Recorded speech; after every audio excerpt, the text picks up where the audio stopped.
तुमच्याच विद्यार्थी असतील. नाव काय? एक सोनाली आहे आणि एक दुर्गंध पाटील आहे. तर तुमची एक विद्यार्थिनी आहे दुबईला, दुसरी आहे अमेरिकेला. तर अशा प्रकारे तुम्ही जे काही कार्य करतायत शिक्षणाचं ते बहुमूल्य असं कार्य आहे आणि त्याला तोड आहे. कारण विद्यार्थी घडवणं म्हणजे जसं की आपण त्या मातीला आकार देण्यासारखा हा प्रकार आहे. ज्याप्रमाणे कुंभार एखादं मंत्र घडवतो, त्याला आकार देतो, तसं लहान मुलांना आकार देऊन तुम्ही त्याला समाजामध्ये उभं करतायत. तर आता आपण येऊया समुपदेशनावर. समुपदेशन म्हणजे काय असतं? समुपदेशन आणि मार्गदर्शन या दोन गोष्टींमध्ये फरक आहे. एखादा शिक्षक दिला त्याला मार्गदर्शन करतो, त्याच्यावर तो शिकवतो की तुम्ही असं करायला पाहिजे, असं वागायला पाहिजे, तसं वागायला पाहिजे. ओके. पण समुपदेशन काय करतो की त्या क्लायंट, त्याला आपण क्लायंट म्हणतो की त्या विद्यार्थ्याला म्हणा, पालक म्हणा, त्यांच्या समस्या वगैरे जाणून घेतो. आणि त्या समस्यांचं बोल कुठे आहे, ते लहानपणामध्ये आहे, त्या पालकत्वामध्ये आहे, की अनिश्चिततेमध्ये आहे, की आईच्या गर्भामध्ये असल्यापासून त्याला कधी प्रॉब्लेम आहे. म्हणजे आज मी काही तुमच्यासमोर दिसतोय तर मी माझ्या आईच्या पोटामध्ये असल्यापासून तर आजपर्यंत ज्या ज्या जी काळ गेला असेल, ज्या वातावरणात वाढलेलं असेल, त्याचा परिणाम म्हणजे माझ्या व्यक्तिमत्व. त्या व्यक्तिमत्वामध्ये जर दोष शोधायचे असतील तर मला मागे जाऊन ते दोष शोधून काढावे लागतील आणि मग त्यानुसार तो क्लायंट बरा होऊ शकतो. याला म्हणतो आपण समुपदेशन. समुपदेशन हे शास्त्रीय मानसशास्त्रावरती डिपेंड असतं. ओके. तर आता आपण सुरुवात करूया. सकाळी उठल्यावर आज काय करायचे याचा आराखडा तयार करा. आजचं जे लेक्चर आहे हे आहे सेल्समनसाठी, जिगरबाज सेल्समनसाठी. आणि तर त्यासाठी आपण सगळ्यांनी जर आपलं मानसिक जर चांगली ठेवायची असेल आणि जर आपल्याला स्वतःला अपडेट करायचं असेल तर सकाळी उठल्यावर आपण काय करायला पाहिजे, आता आपण आराखडा तयार करायला पाहिजे. मी सकाळी 6 वाजता उठलं पाहिजे, मग मी 6 ते 6 व्यायाम केला पाहिजे, व्यायाम केल्यानंतर मी ब्रेकफास्ट केला पाहिजे, मग माझं दैनंदिन जीवनामध्ये काय करायला लागतं. आपण एक जसं आपण म्हणतो ना की तासानुसार आपण त्याचं वर्गीकरण केलं पाहिजे, प्लॅनिंग केलं पाहिजे. That is called the planning, time management. झोपण्यापूर्वी आज काय केलं आहे याचा आढावा घ्या, उद्या काय करायचे ते ठरवा. जे ठरवलं आहे त्याची कडक अंमलबजावणी करा. रात्री झोपताना मी दिवसभरातून माझ्या आयुष्यामध्ये मी काय काय केलं, दिवसभरामध्ये काय काय पॉझिटिव्ह थिंकिंग केलं, काय काय निगेटिव्ह थिंकिंग केलं, काय काय चांगलं केलं, काय काय वाईट केलं, त्या सगळ्याची मोजणी करायची आणि जे काही वेस्टेज आहे ते वेगळ्या डस्टबिनमध्ये टाकायचं आणि दुसऱ्या दिवसासाठी आपण त्याचा चांगला फायदा करून घ्यायचा. नंतर आहे आणि त्याची नुसती अंमलबजावणी पण केली पाहिजे.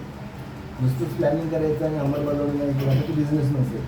तुला दुसऱ्या दिवशी काय करायचं आहे याची तू अगोदरच्या दिवशी आखणी करायला पाहिजे. बरोबर. काही दिवसांनी तुमचं आयुष्य बदललेलं तुम्हाला आढळेल आणि जगण्यातली मौज तुम्हाला समजेल. म्हणजे हे जे आपण करतोय life management, time management, okay. त्यानंतर आपलं शेड्यूल आपण तयार करतोय. सकाळी उठल्यावरती आपण संध्याकाळपर्यंत शेड्यूल तयार करतोय. संध्याकाळी आपण आढावा घेतो आहे. ओके. तर त्यामुळे काय होतं की आपलं ट्रान्सफॉर्मेशन होतं, आपल्यामध्ये बदल घडायला लागतात, आपली पर्सनॅलिटी सकारात्मक व्हायला लागते. तुमचा एक एक क्षण जात आहे, तुम्ही वाचलेल्या गोष्टीवर अंमलबजावणी करा, नाहीतर वाचण्यात खर्च झालेले क्षण वाया जातील. जे जे आपण आज करतोय त्याच्यावरती आपण विचार करायला पाहिजे, त्याच्यामधून आपण चांगला मार्ग काढला पाहिजे. ओके. नाही तर काय असं नुसतं आपण काम करत जायचं. माझंही तसंच होतं. मी अनेक कोर्सेस करतो त्याची डिव्हिजन होत नाही आणि त्याच्यामुळे मग माझं कसं होतं, पुढचं पाठ आणि मागचं सपाट. तर असं नसताना ते आपण आपलं आयुष्य रेखीव असलं पाहिजे आणि आखीव पण आणि रेखीव पण. आखीव म्हणजे डिझाईन चांगली असली पाहिजे आणि रेखीव म्हणजे अट्रॅक्टिव्ह असलं पाहिजे. कोणत्याही योजनेशिवाय कसं जगायचं यात काय अर्थ आहे. दुःख, निराशा, अश्रू, तुटवडा, चणचण यांनी भरलेलं हे काय आयुष्य आहे. म्हणजे आपण जगताना आपल्या जे तराजू असतं त्या तराजूमध्ये सुख पाहिजे, शांती पाहिजे, आनंद पाहिजे, विकास पाहिजे, कौशल्य पाहिजे, स्वप्न पाहिजे. ओके. गंमत पाहिजे, आयुष्याचा आपण आनंद घ्यायला पाहिजे. पण दुसऱ्या बाजूला काय असतं, दुःख आहे, काळजी आहे, चिंता आहे, टेन्शन आहे, निराशा आहे, अपघात आहे, जे असेल ते. तर आपल्या मनाचं जो तराजू आहे त्याच्यामध्ये आपण सकारात्मक गोष्टी जास्त टाकल्या पाहिजे आणि नकारात्मक गोष्टी कमी कमी गेल्या पाहिजे. मग आपलं आयुष्य कसं होणार, सुंदर आणि स्वस्त होणार. ओके. होणार काही. ओके. कोणत्याही योजने कोणत्या योजनेशिवाय कसं जगायचं यात काय अर्थ आहे ते आपलं झालं. हा सर्व तुमचा दुबळेपणा आहे, तुमचा बेफिकिरीचा तो परिणाम आहे. म्हणून सावधान, तुमचे क्षण वाया घालवू नका. डॉक्टर दिनेश गुप्ता सरांचं जेव्हा जेव्हा मी लेक्चर ऐकतो त्या वेळेला त्यांचं एकच असतं की तुम्ही तुमचं माइंडसेट चेंज करा, तुम्ही तुमची नकारात्मकता दूर करा, तुम्ही तुमच्यामध्ये सकारात्मक राहा. आणि त्याचे विविध प्रकारचे जे काही ते त्यांचे मोटिवेशनल स्पीच असतात त्या सगळ्यामधून ते लोकांना सकारात्मक बनवण्याचा प्रयत्न करतात. तर आपण आपलं जास्तीत जास्त आपण सकारात्मक असलं पाहिजे. म्हणून सावधान, प्रत्येक क्षण वाया जात आहे. आजची तारीख आहे 22 मे. मला लक्षात आहे आजची तारीख आहे 22 मे. 22 मे हा दिवस गेला, भूतकाळात जमा झाला. येणाऱ्या 23 दिवसांमध्ये आपण जास्तीत जास्त चांगलं काय करू शकतो, जास्तीत जास्त आपण समाजाला काय देऊ शकतो, स्वतःमध्ये आपण किती परिवर्तन घडवू शकतो हे फार गरजेचं आहे. ओके, सॉक्रेटिसने काय सांगितलं आहे? निसर्गाने तुम्हाला माणूस म्हणून निर्मित केले आहे. माणूस सर्वश्रेष्ठ आहे. या मानव देहाचा करता येईल तेवढा उपयोग करून घ्या, कारण आयुष्य क्षणाक्षणाने कमी होत आहे. फटकन मारून स्वस्त बसू नका. ओके, तुझं आहे तुझं बाशी पण जागा भुलाशी. आपल्याकडे प्रचंड बुद्धिमत्ता आहे, प्रचंड सामर्थ्य आहे, बरोबर? सामर्थ्य आहे चळवळीचे, जो करील, बरोबर? तर त्याप्रमाणे आपला क्षण वाया जाता कामा नये. प्रत्येक दिवस आपला सकारात्मक ऊर्जेने भरलेला असला पाहिजे आणि आपण त्याचे क्रिएटिव्ह चांगलं काम केलं पाहिजे.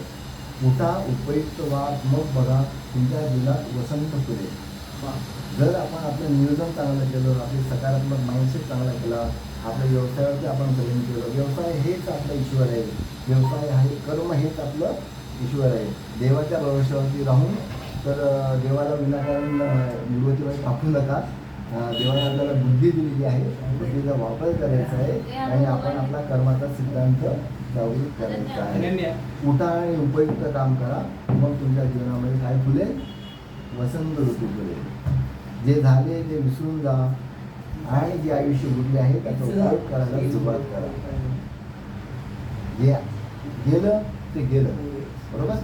ते कुठलं आहे ते विसरून जाऊया. तुमचं जुने जाऊ द्या, मरणाला गुन्हे जाळून किंवा पुरून टाका, बरोबर? गेलं आता. कालची खिचडी आज चव देणार नाही, बरोबर? आणि 2 दिवसाच्या अगोदरची अजिबात नाही, आणि 3 दिवसाच्या अगोदरची अजिबात नाही. पण आपली नकारात्मकता आपण वर्षानुवर्षापासून जपत आलेलो आहोत. ती नकारात्मकता तोपर्यंत आपण काढून टाकत नाही. ते जे घाण आहे आपल्या मेंदूमध्ये, जो कचरा आहे तो आपण काढून टाकत नाही, तोपर्यंत नवीन सुंदरता आपल्या आयुष्यामध्ये येणार नाही. ओके, अतिशय सुंदर. तर ओके, शेवटची रिपोर्ट बाकी आहे.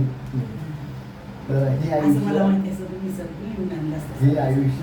जगण्यालायक बनवा, सुंदर बनवा आणि दिलखुलास जगा, बरोबर? प्रत्येक जण आज आपल्या आपल्या परीने चांगली कामं करतोय. चांगले पालकत्व म्हणून पण एक चांगली जबाबदारी आहे, एखादं बिझनेसमॅन म्हणून ही पण चांगली जबाबदारी आहे. आणि जगाला सुंदरता आणि मराठी विषय शिकवायचा ही पण एक मोठं फार मोठं कौतुक करण्याचं काम आहे. आणि भाषा मराठी दिनेश आणि कसं की इंग्रजीपेक्षा मराठी ही कठीण आहे. मी जेव्हा या आरएसएसच्या शाळेमध्ये लागली तेव्हा मी एकटी अशी होती की SC, आणि मग त्यात माझी सगळे नावं ठेवायला लागली की या शाळेत तू का थांबते, तुला BMCचा कॉल आला, जिल्हा परिषदचा आला, मग तू का थांबत नाही? तर मला म्हटलं या शाळेत मला शिकायचं नाही. म्हणून व्याकरण मराठीचं व्याकरण अतिशय कठीण आहे. आपण सहज काय म्हणतो, मला ना हे पुस्तक भेटलं, पण सजीवासाठी